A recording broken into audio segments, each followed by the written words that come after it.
Hello, my name is Philip Adis, and I'm a cardiologist at the University of Vermont Launer College of Medicine, and I direct the Cardiac Rehabilitation and Prevention Program.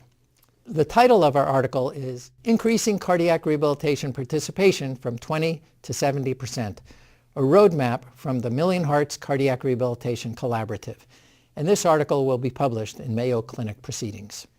In the way of background, the Cardiac Rehabilitation Collaborative was set up by the Million Hearts program of the CDC by Dr. Janet Wright, which has as its goal to save 1 million cardiovascular events over 5 years.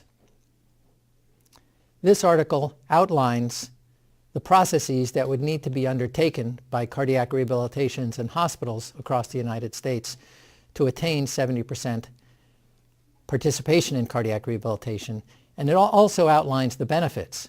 And the benefits would include 25,000 lives saved and 180,000 hospitalizations prevented annually if we can attain 70% participation. The processes that we need to undertake, in brief, include that hospitals should have an electronic medical record prompt with a default that requires energy to not refer people to cardiac rehabilitation if they have appropriate diagnoses. So for example, if you're the physician discharging a patient who had a myocardial infarction, as you go through the discharge summary, you would go through a field that automatically refers people to cardiac rehab, and you only remove that if the patient is not an appropriate patient. And if you also add an employee who we call the liaison to guide the patient through this process to get them to cardiac rehabilitation, we feel that we really have the capacity to attain 70% participation across the United States. One other intervention that's also important is what's called a performance measure. So for example, if I have a patient in hospital with a myocardial infarction, it's incumbent upon me to put that patient on aspirin and a statin. These are treatments that have been shown to benefit the patient.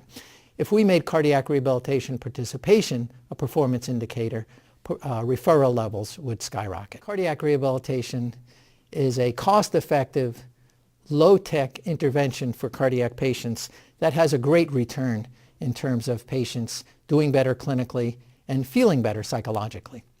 From a clinical point of view, this directly affects each clinical patient that we see as we take them through the process of being referred to cardiac rehabilitation, have an early visit, and then start their exercise and counseling program early after hospitalization.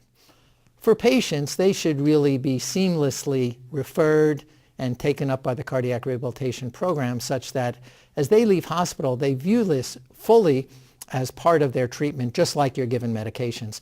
And in fact, our goal of 70% correlates perfectly with the ABC's goal of the Million Hearts program for aspirin, blood pressure control, cholesterol control, smoking control, the same 70% goal that we have for the ABC. So really we liken it that exercise is a medication you should take essentially daily.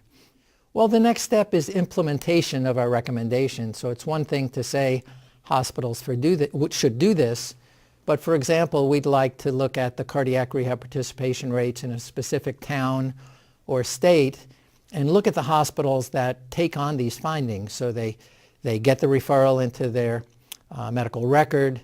They have an individual who coordinates patient uptake into cardiac rehab. And we'd like to see, after they implement these recommendations, what are the participation rates. So we really want to get participation rates up. It's not about a scientific recommendation or a finding. It's about participation rates on the ground. We hope you found this presentation from the content of Mayo Clinic Proceedings valuable. Our journal's mission is to promote the best interests of patients by advancing the knowledge and professionalism of the physician community. If you are interested in more information about us, our homepage is www.mayoclinicproceedings.org. There you will find access information for our social media content, such as additional videos on our YouTube channel or journal updates on Facebook. You can also follow us on Twitter. More information about healthcare at Mayo Clinic is available at www.mayoclinic.org. This video content is copyrighted by Mayo Foundation for Medical Education and Research.